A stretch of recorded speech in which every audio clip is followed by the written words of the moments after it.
Europe 1, Destination Vacances. Destination Vacances avec Marion Sauveur et Vanessa Za. Aujourd'hui, Vanessa, vous nous emmenez en Seine-Saint-Denis pour une parenthèse verte à vivre aussi en mode JO. Allez, on se met dans l'ambiance. Ah bah là, on y est. Ça commence ce soir. Alors déjà, en mode en effet vert, avec l'été du canal, autour donc du bassin de la Villette, du canal de l'Ourcq, du canal Saint-Denis, jusqu'à la boucle nord donc de la Seine. En fait, on peut avoir une respiration de nature. On découvre le patrimoine fluvial de la Seine-Saint-Denis. Le canal de l'Ourcq, lui, vous emmène jusqu'à Sevran, au parc de la Poudrière. Petit rappel justement sur l'histoire donc du canal de l'Ourcq et du canal de Saint-Denis. Ils ont été ouverts à la navigation il y a 200 ans, en 1822, sur la décision de Napoléon Bonaparte. Le but, vous vous en doutez, c'est acheminer de l'eau potable à Paris et ouvrir évidemment des voies de transport de marchandises. Voilà, donc depuis l'activité industrielle s'est développée, ça on le sait bien.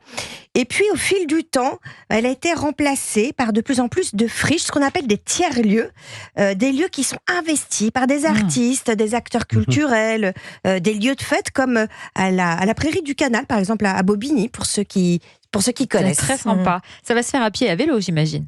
Oui. Et même en bateau. Même en bateau, oui. Ah bah oui. Il existe des croisières thématisées sur les canaux chaque week-end. Des croisières, alors patrimoine, mais aussi musicales, street art, gourmande. Marion sera capitaine du bateau. Voilà. Vous pourrez aussi monter à bord du Pierre-Simon Girard qui a transformé la Flamme. Toutes les navettes fluviales, elles, évidemment, se remettent à flot pour relier les différents points d'animation qui sont proposés. Donc, il y en a au départ de Paris, de Pantin, de Bobigny, d'Aulnay-sous-Bois. Voilà. Et sachez qu'il y a des animations à proximité des sites olympiques. Donc, à côté du Stade de France, du Centre aquatique olympique, du Village des athlètes, du Club de France et les parcs des nations au Parc de la Villette. Et oui, et côté animation, vous nous mettez l'eau à la bouche ? Oui, allez, des balades urbaines, des ateliers créatifs aussi pour les enfants. Il va y avoir des balles en plein air, style guinguette, des battles de danse, des activités sportives. Moi, je me suis déjà préparée pour le canoë-kayak. Voilà. Et puis évidemment, ces espaces Club 24 pour vivre les Jeux de Paris.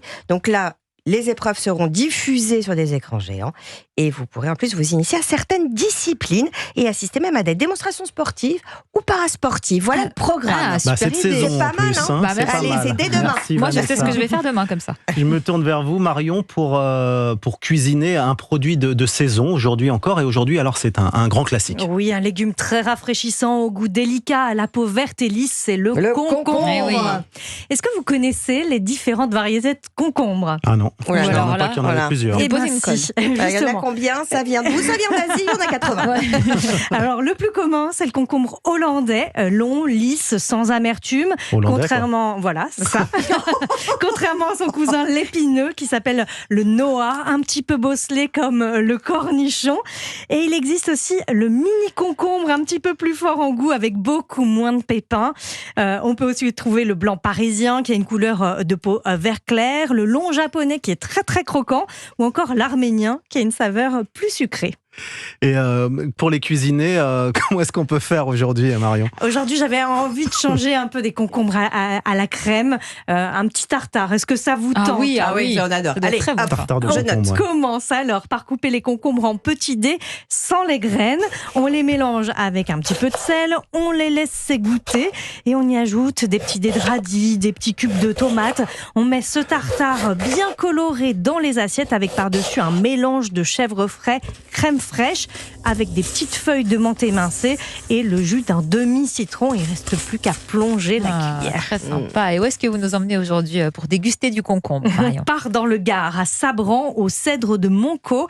Le chef Mathieu Hervé réalise une sauce vierge avec le concombre cru, de l'huile d'olive, des pignons de pain torréfiés et des petits oignons pickles pour accompagner un carpaccio de céréoles, ce poisson Très bon. gras à chair blanche.